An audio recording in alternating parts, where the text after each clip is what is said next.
Welcome to the Glitch Report, your daily marketing botcast.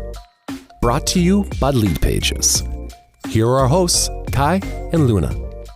Today we're looking at three pretty significant shifts happening out there. Yeah, things that could really change how you find info and services. Exactly. We'll dig into how Google might be changing search, what's going on with tourism marketing. And that ongoing Apple App Store saga. Right. Okay, let's jump right in then. Google, that local map pack, when you search for something near me. Yeah, the one we all use. Oh, it might be getting a makeover. Seems like it. Chris Lonergan over on X actually spotted Google testing AI overviews instead of that map. So wait, no map list, just an AI summary. Potentially, yes. Instead of pins on a Mac, you'd get like an AI-generated paragraph telling you about local options. Huh. And that lines up with the AI stuff they're doing, right? Like the summaries on the side, integrated reviews. Exactly. It's all part of this bigger push towards AI integration in search results. So what's the implication here? If you're looking for, a plumber nearby, is this faster or worse? Well, that's the million-dollar question, isn't it? An AI overview could be quicker, maybe give you a direct answer, but does it hide other good options? Maybe smaller businesses or newer places that don't quite make the AI's top picks. Yeah, I see what you mean. It could really change how visible some businesses are. Less discovery, perhaps? That's a possibility. It definitely raises questions about fairness and how we actually find local services going forward. Could favor the big players, maybe? Something to watch. Okay, let's switch gears. Travel. There's been a drop in international visits to the U.S. Yeah, quite a noticeable one. Down about 14% year over year, according to reports. Wow, 14%. Any idea why? The main things being cited are, global trade tensions, that's one factor, and also stricter border enforcement policies. Right. Okay, so if you're a tourism marketer, that kind of drop. Yeah.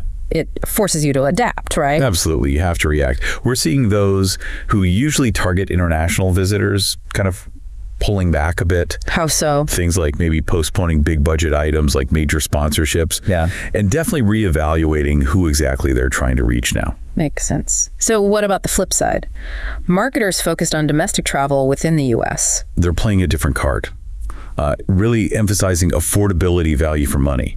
Got any examples? Sure. Missouri's tourism department, for instance, is really pushing the state as a budget-friendly destination. Most of their, I think it's a $2.5 million budget, is going towards domestic markets. Okay. Any others? Jackson Hole's tourism board is another one. They're closely monitoring visitor numbers and trying out incentives, think free gas cards, things like that. Interesting. Free gas. That really speaks to the value angle. It shows how directly these big economic sort of global currents affect marketing on the ground. It really does. It connects the dots between, international policy and whether a place like Jackson Hole offers you a gas card. Okay, third topic, Apple. The App Store payment fight. That's still rumbling on. Yes, definitely still going. Apple is appealing that court decision. Remind me, that was the one where the court found they hadn't properly followed the order about allowing links to outside payments? That's the one. The 2021 injunction said they had to let developers link out, but the judge wasn't happy with how Apple did it. Right. There was the commission, 27% even on external sales. Yeah, the 27% commission, plus those scare screens warning users about leaving Apple's ecosystem to pay. Which the judge really didn't like. Not at all. Judge Yvonne Gonzalez-Rogers actually referred Apple's actions to federal prosecutors for potential criminal contempt. Wow. So Apple has updated the rules now to allow the links, but they're still fighting the underlying ruling. Correct. They're complying sort of under protest while the appeal goes forward. They clearly disagree with the court's interpretation. So what does this mean for, the bigger picture, for apps, for developers, for us using the apps? Well, it's fundamentally about control and money, isn't it?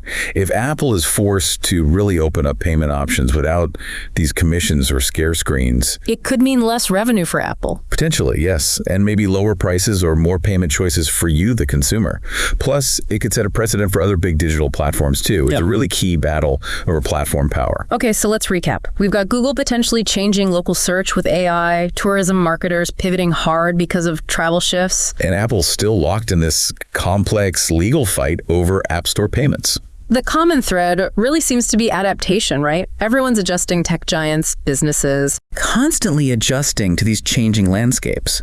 When you think about it, these shifts, even if they seem abstract, could subtly change your daily routines. How you find that coffee shop, maybe how you plan a trip, or even just how you pay for a subscription in an app. Exactly. It touches a lot of things. So it makes you think, given all this flex, what other areas are undergoing these kinds of rapid adaptations right now that maybe aren't getting as much attention?